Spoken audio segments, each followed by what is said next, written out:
Friends ये video NEET 2022 aspirants के लिए मैंने एक वीडियो बनाया था जिसमें मैंने आपसे कहा था कि आप बहुत ज़्यादा स्ट्रेस आउट होंगे।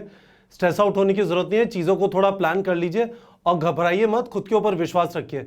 काफ़ी सारे स्टूडेंट्स का एक जो कंसर्न है, मैं उस वाले कंसर्न को इस वीडियो में एड्रेस करना चाहता हूँ।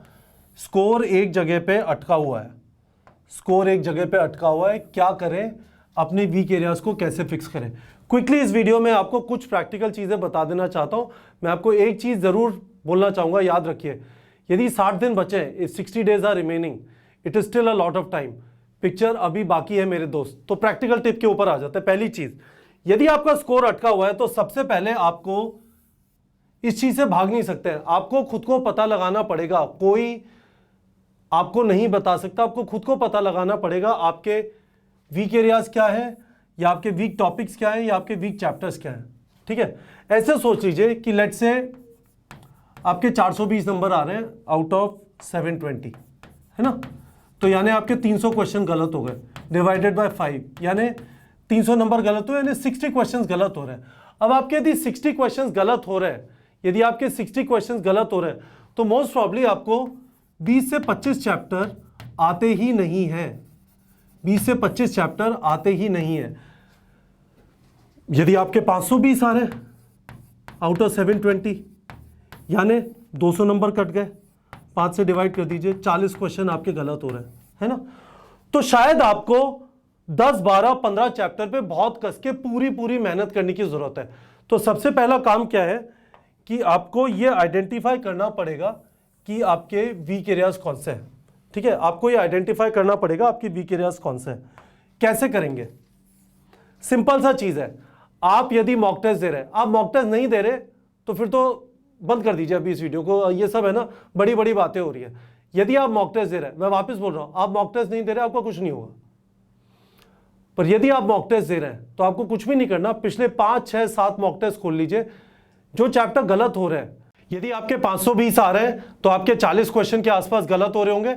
वो आपको दिखाई दे जाएगा कौन से चैप्टर से कंसिस्टेंटली लास्ट के 5-6 मॉक टेस्ट में जाएंगे कि कौन से चैप्टर से बार बार गलती होती है, आपको पैटर्न दिखाई दे जाएगा।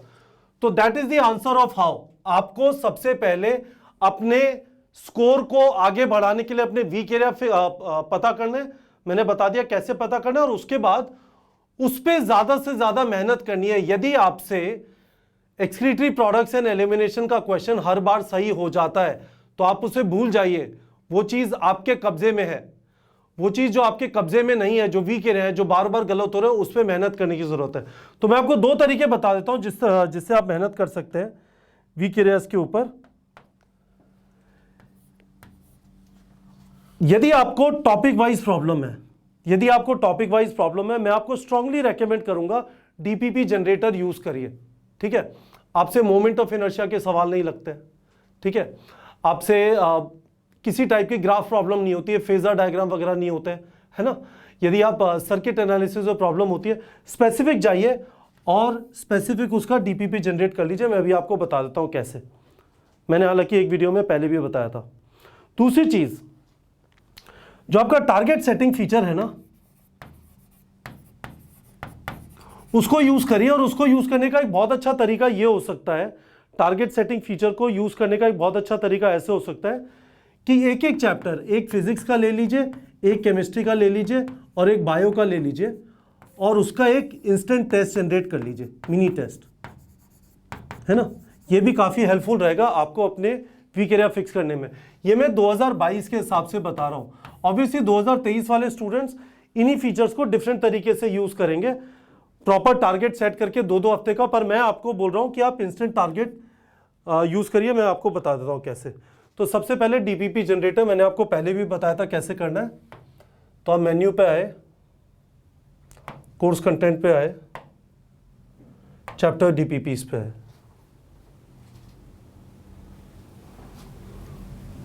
ठीक है, कैप्सूल घूम रहा है और अभी आपको समझ में आ जाएगा। क्रिएट डीपीपी का ब्लू बटन दबाया, ये सारा आपके पास टारगेट बैच है, कैटलिस्ट बैच, आपने इंस्पायर बैच जो भी ज्वाइन किया उसके अंदर अवेलेबल होगा। सो फॉर एग्जाम्पल आप कौन सा चैप्टर देखें, चलो कोई परेशानी वाला चैप्टर देखते हैं।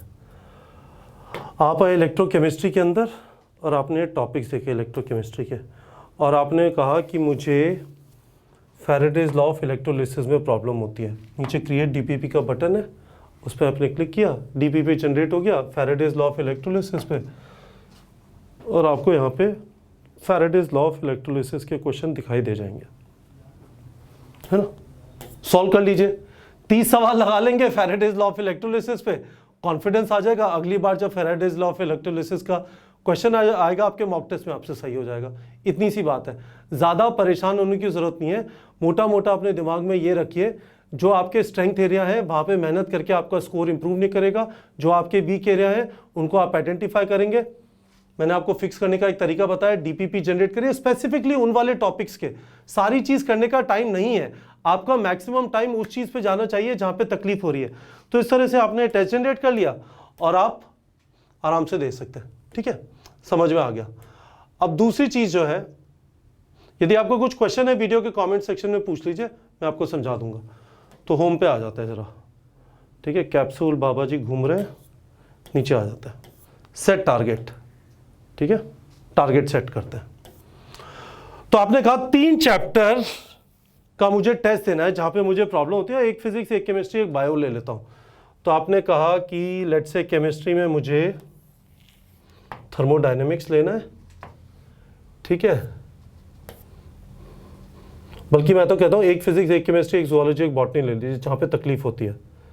जूलॉजी में आपने कहा नर्वस सिस्टम लेता हूँ, काफ़ी इफेक्टिव हो सकता है ये वाला तरीका, है ना।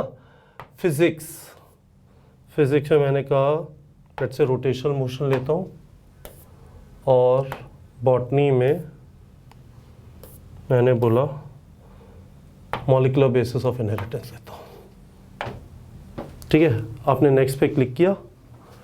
इस वाले टाइम को भूल जाइए, ये मैं 2022 वालों के लिए बता रहा हूँ। 2023 वालों को प्रॉपर्ली सोच समझ के वहाँ पे टारगेट सेट करना है, और इसको 0 पे ले आइए, 0 पे ले आए, नेक्स्ट करिए। आपको इंस्टेंटली ये टेस्ट जनरेट करके दे देगा इन्हीं 4 टेस्ट का। और मैं आपको रेकमेंड करूँगा कि आप 60 क्वेश्चन वाला टेस्ट लीजिए, आप 180 क्वेश्चन वाला मत लीजिए।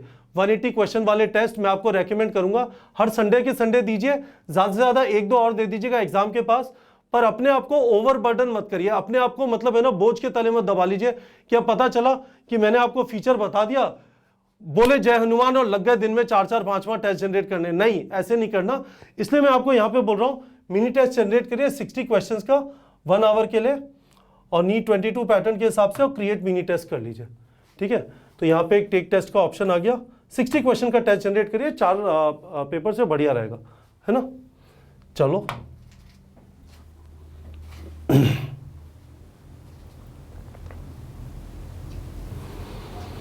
खुल जा सिमसिम।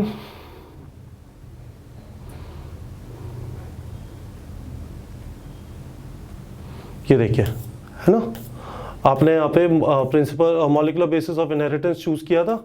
तो ये क्या करता है कि आपको 14 क्वेश्चन सेक्शन ए में और कितने क्वेश्चन सेक्शन बी में, 6 क्वेश्चन सेक्शन बी में इस तरह से दे देगा।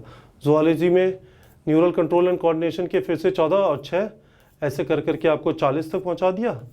उसके बाद केमिस्ट्री आ गया, वही 14 और 6 थर्मोडायनेमिक्स के क्वेश्चन, और फिर फिजिक्स के अंदर रोटेशनल मोशन। डर के रहिएगा, आंखों में मिर्ची लग सकती है आपको यदि डर लगता हो इससे, पर डर के काम नहीं चलेगा। यहाँ पे सारे क्वेश्चन आ गए गाइस, ठीक है। तो मैंने आपको तरीका बता दिया। अब एक फाइनल चीज, डर के कुछ नहीं होगा, टाइम अभी काफी बचा है। 60 डेज यानी 600-700 घंटे पढ़ाई हो सकती है।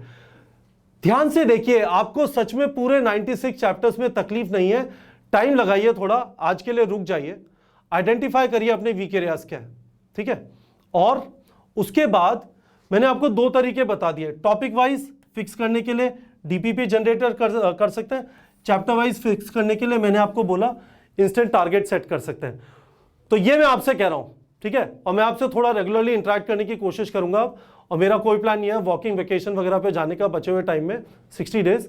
मैं आपको ये रेकमेंड कर रहा हूं, ये मेरा टेलीग्राम नंबर है 9667591930, ठीक है।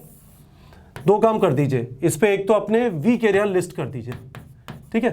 यदि आपको ऐसा लगता है कि सर वीक एरिया बना लिया, अब किसको बताऊं, मुझे बता दो, ठीक है। और उसके बाद आपको समझ में आ गया तो मुझे बता दीजिए, हाँ सर यस समझ में आ गया, कैसे फिक्स करेंगे। ये दो चीज़ें आप मुझे, ये मेरा टेलीग्राम का नंबर है, इससे भेज सकते हैं, कोई टेंशन की बात नहीं है। पर खुद के ऊपर विश्वास रखिए, खुद के ऊपर विश्वास, self confidence is your biggest friend, वो आपका सबसे बड़ा दोस्त है। अभी आपको यदि खुद को लगने लगा आपके बस की बात नहीं है तो सच में कुछ नहीं होगा। मैं आपको बताना चाहता हूं अभी भी बहुत टाइम है, खुद के ऊपर विश्वास रखिए, वीक एरिया आइडेंटिफाई करिए, उसको फिक्स करने का मैंने तरीका बता दिया। और यहां पे आके मुझे कंफर्म कर दीजिए कि सर ये वीक एरिया मैंने आइडेंटिफाई किया और हाँ मुझे पता है मैं उन्हें कैसे फिक्स करूंगा। ठीक है बच्चों।